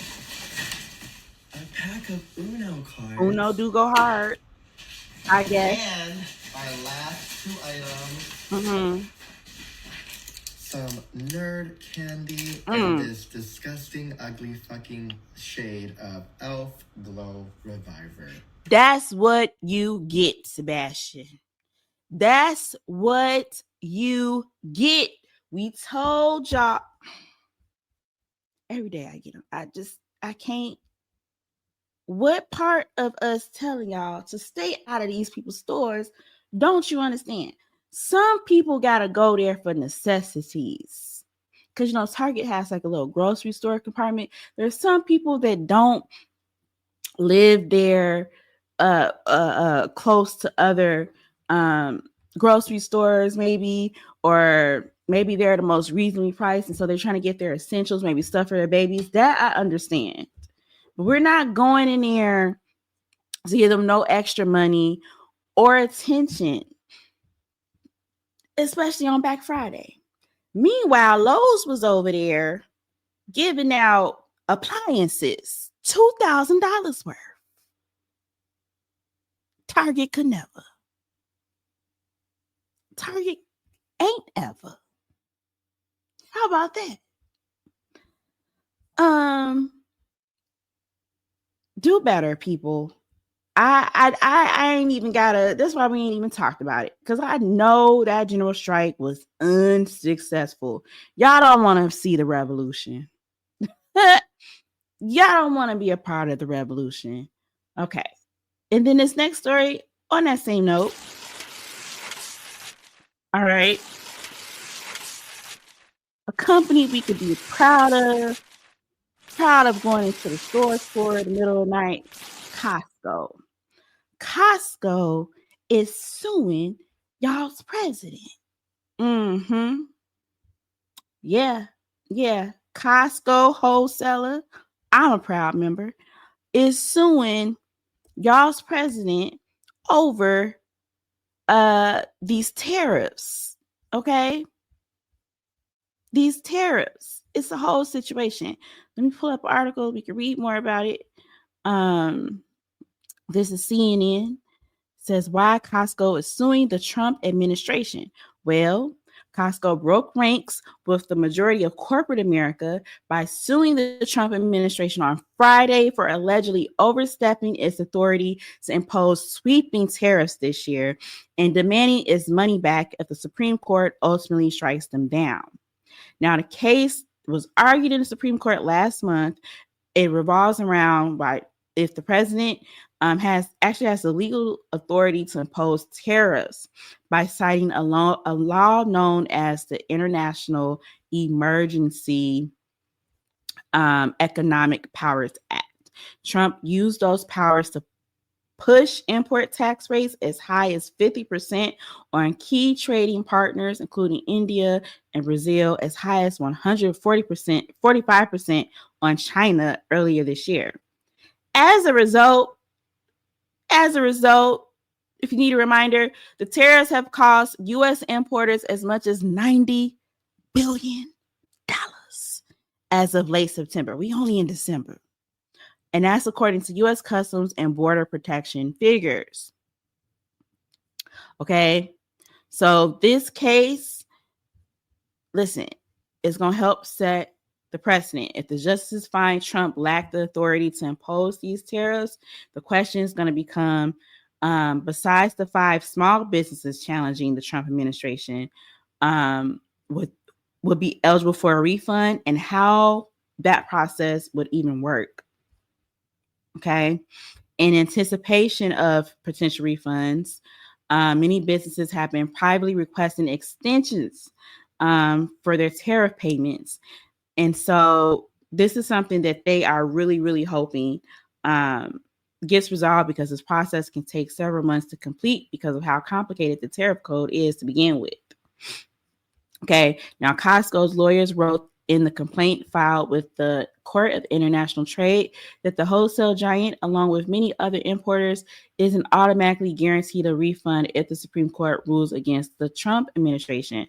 Furthermore, filing claimed that CMP denied multiple requests Costco made for the finalizing of tariff payments. Listen. Goes on to say, high risk, high reward. Costco strongly worded lawsuit and implied criticism of Trump's tariffs, claiming they were imposed in a pell-mell manner, with the markets gyrating in response, risk putting the company in hot water with the White House.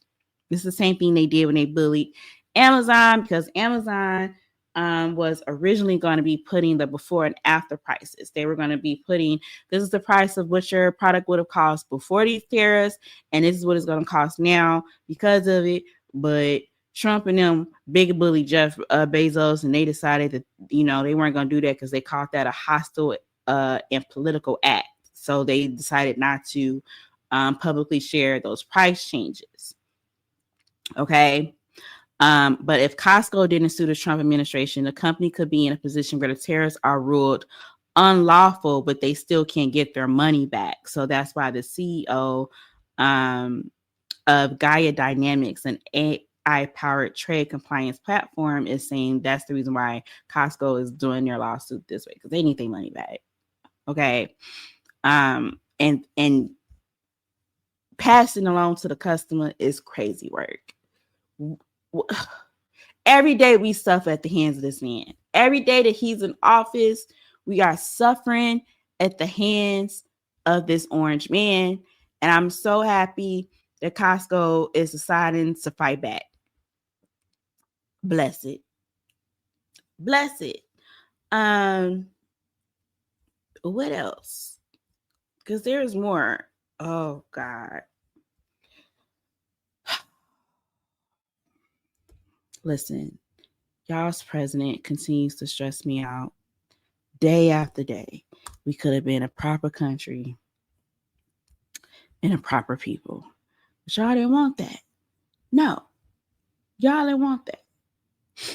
I'm glad that Costco, though, is stepping up and saying, hey, it's one thing to go ahead and mark this as unlawful, which it is. Child. Whether they say it or not, it is. But we need our money back. And I hope that happens for them so that that cost eventually doesn't go against the people. And did y'all see that stupid article? Was this the Washington Post? Jeff Bezos owns this paper now. And it came out with, being affordable isn't all that great. Let's explain why. Bitch, what is you smoking, ho? What is you smoking? Huh? It's strong. It's strong. It's got to be crack. It's giving crack. Okay. So then what else was it? There's some more stuff that Trump did. There's some more stuff that Trump was doing. Let's see. Yeah. Mad Trump. Call him the Mad Trump, like the Mad King on Game of Thrones. The Independent is reporting that Trump's wild midnight truth social posting binge featured over 150 messages ranging from treason to beautiful Melania. I'm talking in 1 hour, y'all. In 1 hour, this man posted 150 messages. Started around midnight, stopped, started back up again, 6 a.m. President Trump went on a manic Truth Social posting spree. Monday night, they saw him fire off 150 tweets in mere hours that included compliments about the First Lady to conspiracy theories about Nancy Pelosi. Between 7 p.m. and midnight, the president reposted 150 tweets, averaging about one post every 2 minutes for 5 hours. It's almost like he does not have the whole country to run. You are posting every 2 minutes for 5 hours. It's almost like he should have ran for social media manager of someone else's political account and not the president of the United States. Because who else got the bandwidth? As a content creator and business owner, I barely have the bandwidth to do stuff on social media, but the whole president of the United States that found time to post every 2 minutes for 5 hours.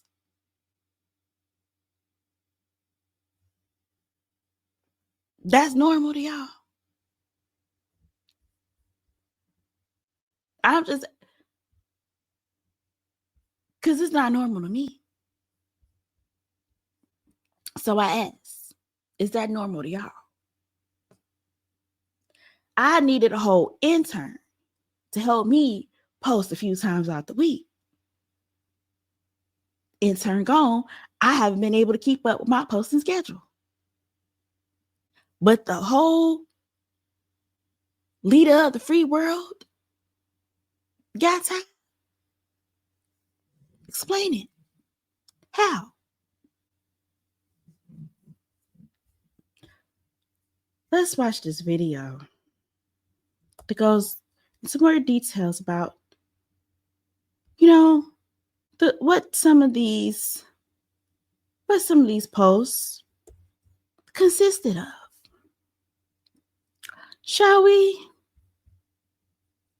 1 a.m. on the East Coast right now, and Donald Trump just went on his worst social media posting spree yet, posting over 150 times in an hour. That's over 2 posts a minute. It's insane. So I'm going to show you some of the worst examples because it got really crazy. This one, where he posted a video of the president of Venezuela speaking with a fake caption that said he surrendered to Donald Trump and turned evidence over that Biden shipped gangs into the United States. That's not what Maduro said. He actually attacked Trump in this speech, and this speech is from February. Here's another one. He posted a conspiracy theory from Alex Jones where he says Michelle Obama may have used Biden's auto pen to pardon people, which is insane. He also reposted someone claiming that Nancy Pelosi planned January 6th 2 years ahead of time. He reposted somebody calling for a military tribunal for President Barack Obama. He reposted this Barron Trump news account, which is based in Europe and is spreading conspiracies. And then he posted this from a random account on Twitter that's calling for the criminal prosecution of President Barack Obama for sedition and other crimes. And that all took place within an hour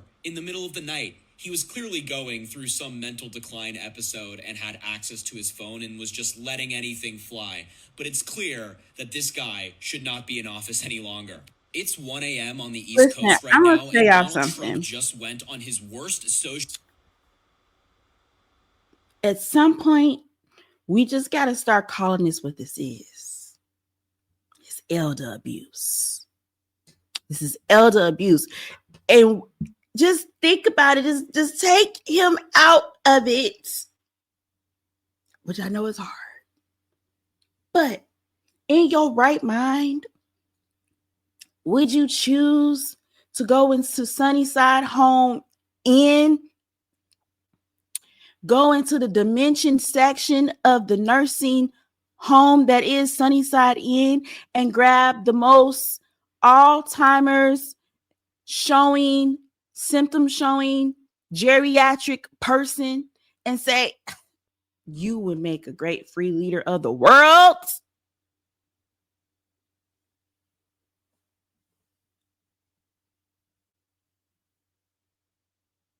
Geriatric. This is elder abuse. I said the same thing about Biden. This is elder abuse.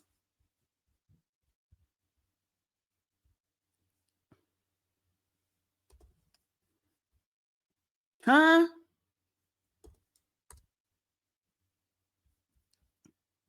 People is reporting about Donald Trump appearing to fight sleep. This is the morning after, child. Fight sleep during televised cabinet meeting as secretaries take turns offering him praise. The 79-year-old president seemingly struggled to stay awake at some points during the 3-hour meeting, not him needing the nap that I told Ariana, Elphaba, Tamar, and Drake to take.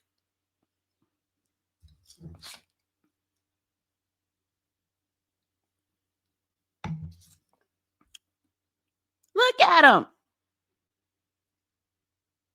President Trump appeared to be dozing off at some points during his Tuesday, December 2nd cabinet meeting. The president's eyelids look heavy as members of his... He sleep. He sleep right. Look at him.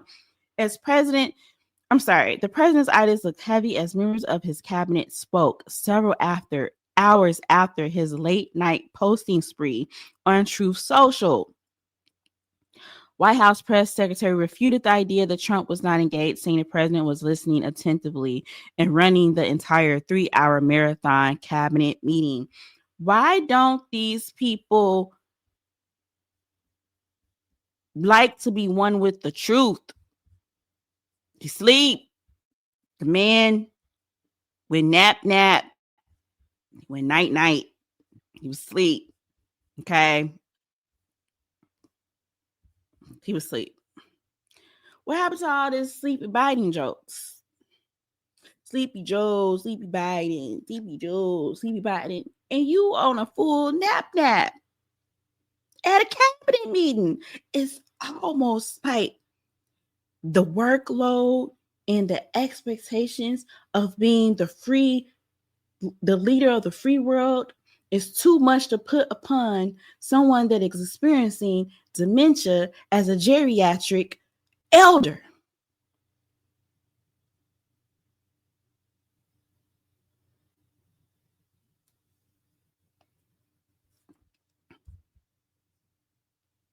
Let's get into some quick notes, child. Quick notes.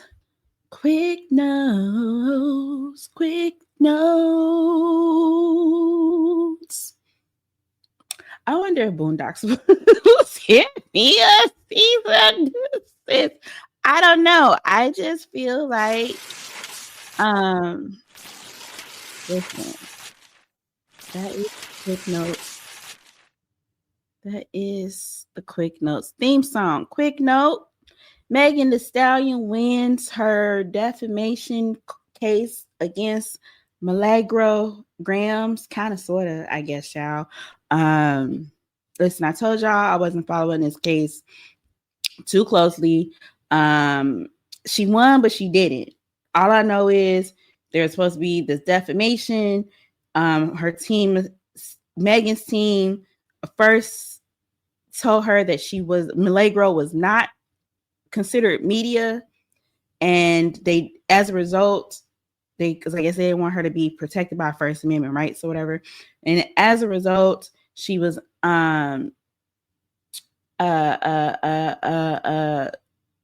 being sued for defamation.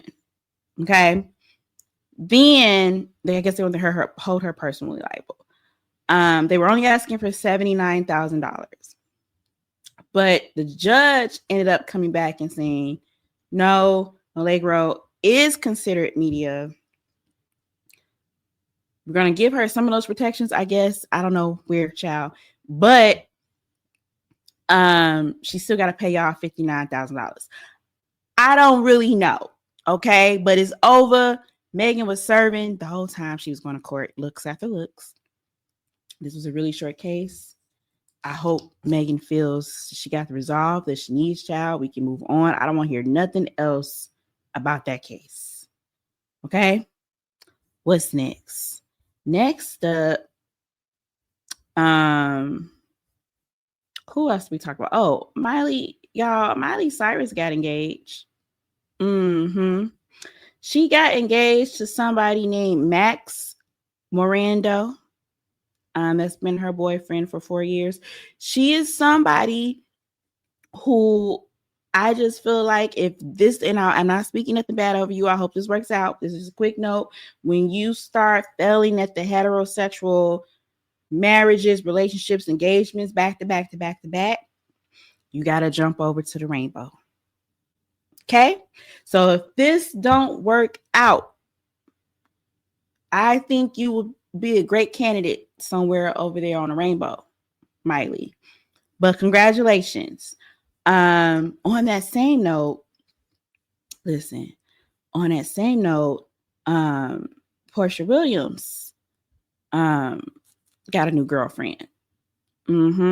She said at the Culture Con that she was dating both a boy and a girl. And I don't know if she was trying to narrow it down or whatever. But then she, right before the holidays or on the holidays, she started showing up with pictures. I think the girl's name is Sway, like Patrice Sway something. So she's got her new girlfriend because, like I'm saying, once you get all these back-to-back failed hetero, she was with Cordell, she was with Dennis, and then she was just with Simon. None of them worked out. It is time to go to the rainbow. It just that's the next logical step. As far as I'm concerned, once you strike out of the rainbow, okay, then your next step is be sexual by yourself. So, okay, Portia, happy to see you there. Who else that I want to give a quick note? Oh, child, Jada Pinkett Smith. Jada Pinkett Smith is being sued for $3 million by Will Smith's former friend Bilal Salam.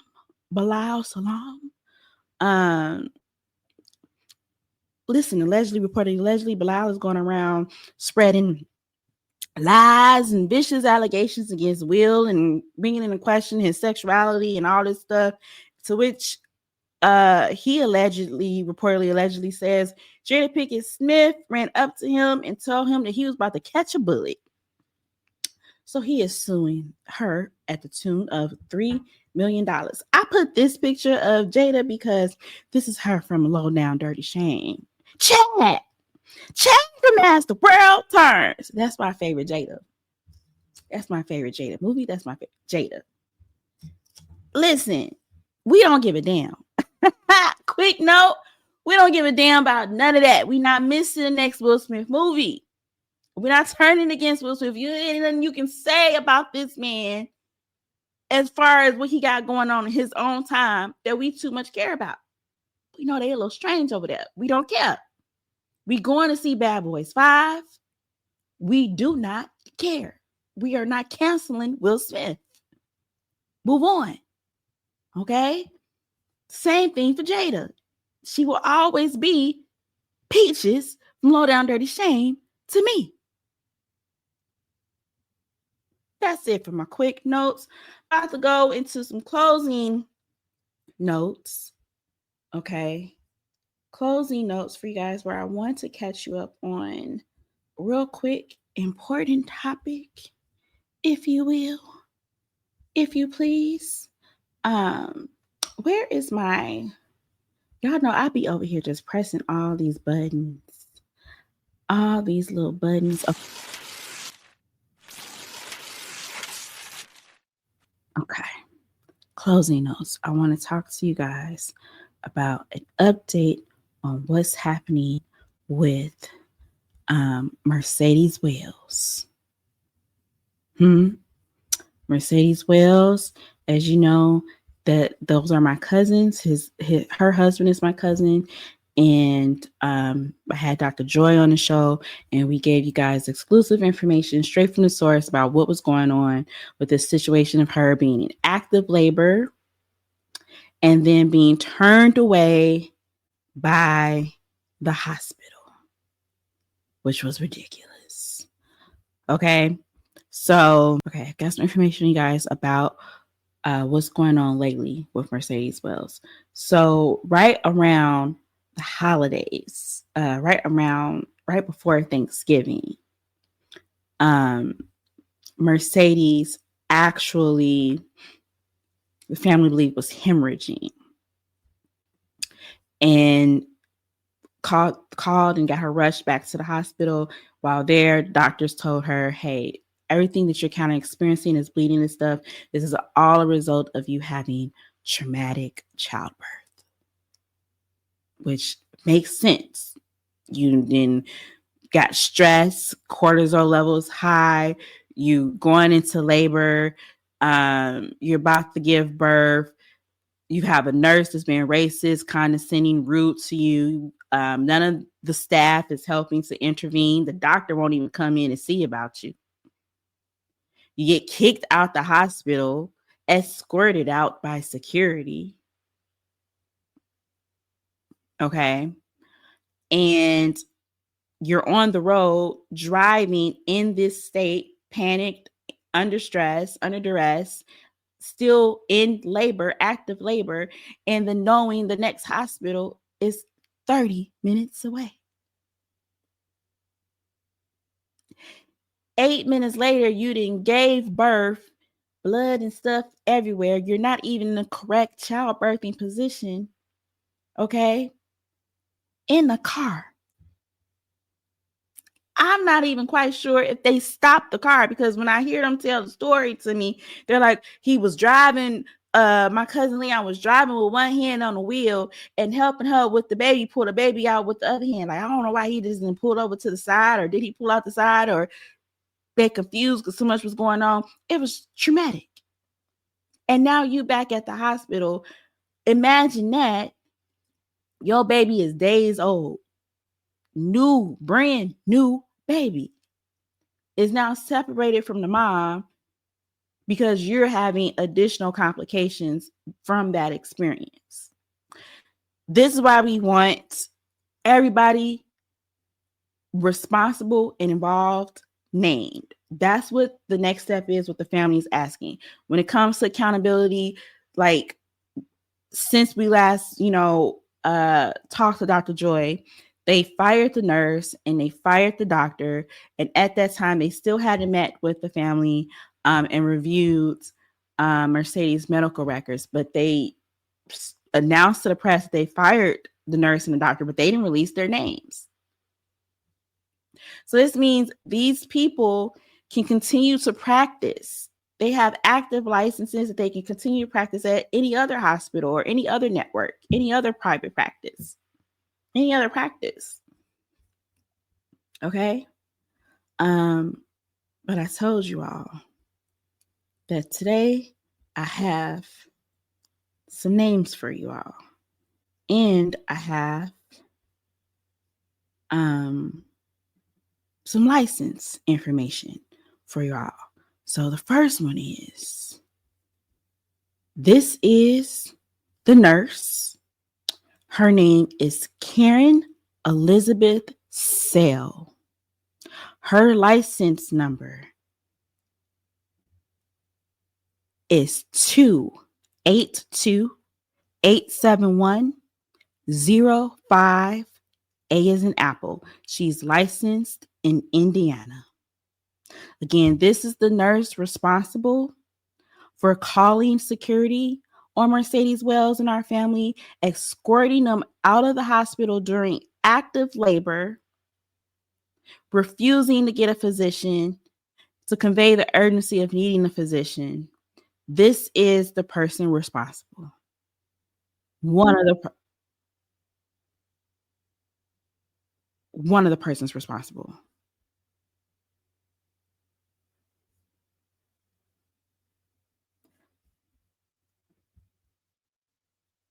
Okay. Now, I'm going to also share with you all, in addition to Nurse Karen Elizabeth Sale, who has an active license in Indiana, I want to share with you guys the doctor's information. Okay. So this is the doctor's information. Her name is Dr. Nicole Marie Cataldi. Dr. Nicole Marie Cataldi is the physician that was on site that just could not be bothered, was too busy enough that when requested multiple times over and over and over again, refused to see Mercedes Wells in person. Simply refused to see Mercedes Wells in person. Okay, this is her information. She actually has 2 licenses. She has the first license in Indiana. That number is 0200-337. I believe that it is the number 1 and the letter A is an apple. And that is her active medical license as an osteopathic physician that can write controlled substances. That's without additional licenses, but this is her medical license as an osteopathic physician in Indiana. Now she has another license in Illinois, because remember I told you, just because you get fired from one hospital does not mean that you are not free to go work at another hospital or go start your own private practice, and also free to work across state. Okay, so she has an active license as well in Illinois, and I'm going to share that one with you guys as well, because this was new to me. I looked it up and I was like, wait, this says she's licensed in both places. So this is her information in Illinois. Okay, Nicole Marie Cataldi. License number in Illinois 036 118 026. 036 118 026. They need to lose their licenses, or they need to be reviewed by the licensing board. I will say that there needs to be a formal complaint brought up to the licensing board for both of them.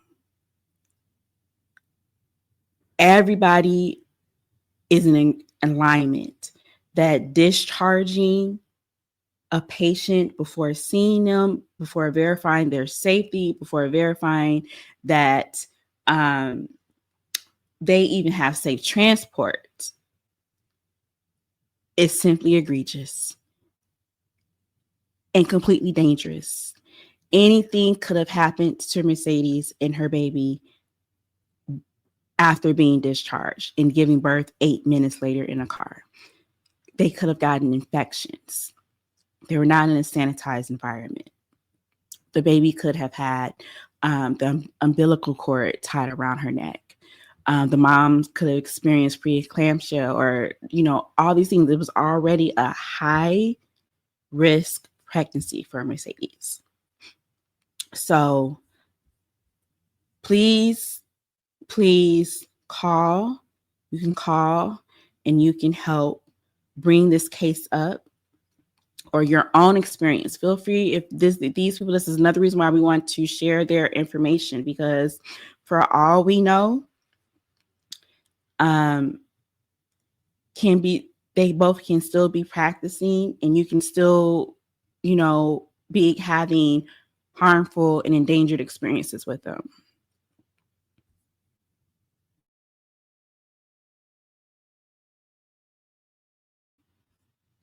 So Dr.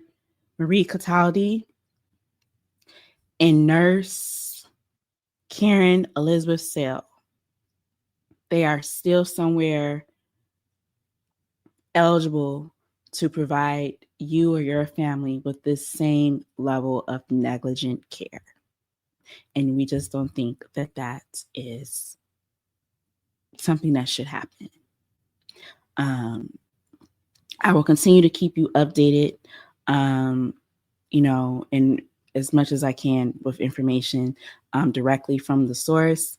And hopefully we get changes across the board. That's really what the family is looking for. Want to get systematic changes that impact everybody, so that there is no woman, no mother giving birth that experiences this racism, this discrimination, this rudeness that Mercedes felt, her and her husband and her new baby felt, that they were completely unwelcome from the onset when they went into this hospital by the staff. And then next up, I do feel like everybody there that was on staff bears some responsibility, because nobody intervened, nobody interjected, tried to supersede and say, hey, this is not right. Everybody just stood by and watched them be mistreated. And that is how these things are enabled to keep going, because nobody says anything when something is wrong. I want to, of course, thank you so much for listening to me again today. Tell you guys about all the stuff that's happening this week, child. Until we meet again next week. What's going on next week? I'm trying to figure out, like, is it? Well, no, we got a couple more days until Christmas. We got a couple weeks until Christmas. So we meet again, until we talk again. I'm always like, I'm not gonna have nothing to talk to them about. Ain't nothing going on. It's just dry. And so as soon as I hit publish, boom, boom, boom, all this stuff happening, I don't even know how to keep up with it all.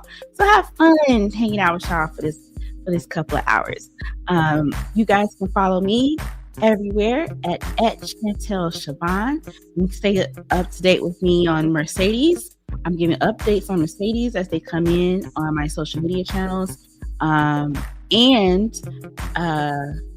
You guys can listen to this podcast wherever you listen to podcasts at. In addition to watching us here, I'm still saying us, but in addition to watching me here, you can listen to this podcast wherever podcasts are podcasted, child. I don't know, Apple Podcasts, Spotify Podcasts. Where else y'all listen to podcasts at? We're everywhere, okay? Thank you so much for your support. Thank you much for tuning in. Next time. Bye.